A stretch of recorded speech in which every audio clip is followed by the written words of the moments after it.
ഈ RSSൻ്റെ നേതാവും അജിത് കുമാറും കൂടെ ചർച്ച നടത്തി എന്നുള്ളൊരു ആരോപണം അതിപ്പോൾ ഇവിടെ വളരെ വൈറലായിക്കൊണ്ടിരിക്കുകയാണ്.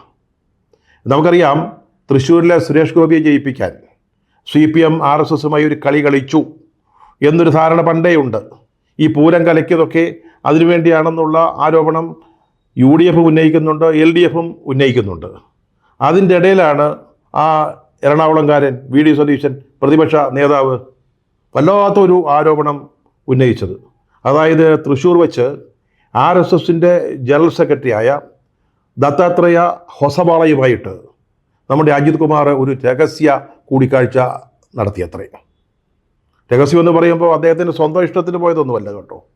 നമ്മുടെ പിണറായി സഖാവ് പറഞ്ഞിട്ട്, മുഖ്യമന്ത്രി പറഞ്ഞിട്ട് പോയതാണെന്നാണ് VD സതീശൻ. അദ്ദേഹം പ്രത്യേകിച്ചൊരു കാര്യം കൂടെ പറഞ്ഞു, ഞാൻ വെറുതെ ഫേസ്ബുക്കിൽ എഴുതിയൊന്നുമല്ല, ഞാൻ പരസ്യമായിട്ട് ഉന്നയിച്ചതായി കാര്യം, നിങ്ങൾക്ക് അതിന് മറുപടി ഉണ്ടോ എന്ന് VD സതീശൻ ചോദിച്ചു.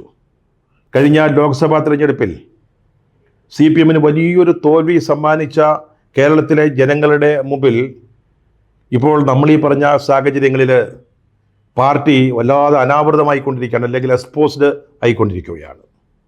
ഇരട്ടച്ചങ്കൻ, അതുപോലെ വടിവാളുകളുടെയും കടാരകളുടെയും നടുവിലൂടെ ധീരനായി നടന്നു വന്ന സഖാവ്, കൈകാര്യകർത്താവ്, അതുപോലെ കാരണഭൂതൻ, രക്തസാക്ഷികളുടെ ചോര കൊണ്ട് തുടുത്ത പ്രസ്ഥാനം എന്നൊക്കെ നമ്മൾ സ്വയം കൽപ്പിച്ച ചില ബഹുമതികൾ പാർട്ടിയും പാർട്ടി നേതാക്കളും ഒക്കെ എടുത്ത് അണിയാറുണ്ട്. പക്ഷേ ഈ അൻവറുടെ ആരോപണം വന്നപ്പോൾ ഈ ധൈര്യമൊന്നും കണ്ടില്ല, ആവേശമൊന്നും കണ്ടില്ല. അതിന് മറുപടി പറയാൻ, അല്ലെങ്കിൽ കൊച്ചു കൊച്ചു കാര്യങ്ങളിലെങ്കിലും തീരുമാനങ്ങളെടുക്കാൻ, നടപടികൾ സ്വീകരിക്കാൻ പാർട്ടിയുടെയോ അല്ലെങ്കിൽ സർക്കാരിൻ്റെയോ ഭാഗത്തു നിന്ന് ആരും ഉണ്ടായില്ല. പിണറായി വിജയന് നിശബ്ദനായിപ്പോയി. ഓർമ്മയുണ്ടോ, നമ്മുടെ വയനാട് ദുരന്തമുണ്ടായപ്പോൾ എല്ലാ ദിവസങ്ങളിലും വേണ്ടി വന്ന ഒന്നിലേറെ തവണ മാധ്യമപ്രവർത്തകരെ കാണാൻ തയ്യാറായ മുഖ്യമന്ത്രിയാണ്. പക്ഷേ ഹേമ കമ്മീഷൻ റിപ്പോർട്ട് വന്നതിന് ശേഷം, അതുപോലെ തന്നെ അൻവറിൻ്റെ വെളിപ്പെടുത്തലുകൾ പുറത്ത് വന്നതിന് ശേഷം, RSS നേതാവുമായിട്ട് അജിത് കുമാർ ചർച്ച നടത്തി എന്ന ആരോപണം ഉയർന്നു വന്നതിന് ശേഷം അദ്ദേഹത്തിന് മിണ്ടാട്ടം മുട്ടിയ മട്ടിലാണ്. എന്തിനും ഏതിനും മറുപടി പറയുന്ന നമ്മുടെ സഖാവ് AK ബാലൻ പോലും മിണ്ടുന്നില്ല. മൂപ്പര് കേരളത്തിലുണ്ടോ എന്ന് പോലും നമുക്കറിയാൻ സാധിക്കുന്നില്ല. ഈ തൃശ്ശൂരിൽ വെച്ച് നടന്നു എന്ന് പറയുന്ന ADGP അജിത് കുമാറും RSS നേതാവ് ദത്താത്രേയ ഹൊസബോളയുമായുള്ള കൂടിക്കാഴ്ച, രഹസ്യ സമാഗമം, അതിൻ്റെ എല്ലാ വിശദാംശങ്ങളും സതീശൻ നൽകിയതാണ്.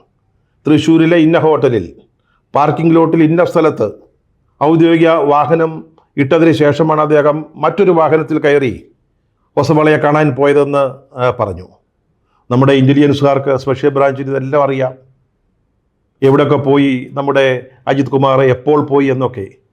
ഈ ഇൻ്റലിജൻസിൻ്റെ ചുമതലയുള്ള ADGP ഉണ്ടല്ലോ, നമ്മുടെ കേരള പോലീസിലെ റാങ്ക് അനുസരിച്ച് നോക്കുമ്പോൾ രണ്ടാമൻ മനോജ് എബ്രാഹിമിനോട് ചോദിച്ചാൽ മതി, അദ്ദേഹം കൃത്യമായിട്ട് കിളി പറയുന്നത് പോലെ പറഞ്ഞു തരും അന്ന് ADGP അജിത് കുമാർ എവിടെയായിരുന്നു എന്ന്. പക്ഷേ ചോദിക്കുന്ന ചോദ്യങ്ങൾക്ക് മറുപടി പറയാൻ ആരുമില്ല, മുഖ്യമന്ത്രിയുമില്ല, പാർട്ടി സെക്രട്ടറിയുമില്ല. സഖാവേ, ഈ അൻവർ ഒരു ഭാഗത്തും ആഭ്യന്തര വകുപ്പും P ശശിയും അജിത് കുമാറുമൊക്കെ മറുഭാഗത്തുമായി നടത്തുന്ന, അല്ലെങ്കിൽ നടക്കുന്ന ഒരു ചക്കളത്തി പോരാട്ടം, അതിലേ പിണറായി സഖാവും അതുപോലെ ഗോവിന്ദൻ മാഷും ആരുടെ ഭാഗത്താണ് നിൽക്കുന്നത്? വാസ്തവത്തിൽ ഇവരെയൊക്കെ അഴിച്ചുവിട്ടതിൻ്റെ ഫലമായി ഇപ്പോൾ പിണറായി വിജയൻ അനുഭവിക്കുന്നത്. കെട്ടും പൂട്ടുമൊക്കെ അവരുടെ കയ്യിലായിപ്പോയി എന്ന് അദ്ദേഹത്തിന് നന്നായിട്ടറിയാം.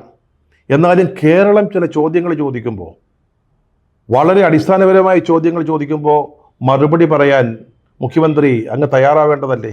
അല്ലെങ്കിൽ പാർട്ടി സെക്രട്ടറി അത് ചെയ്യേണ്ടതല്ലേ?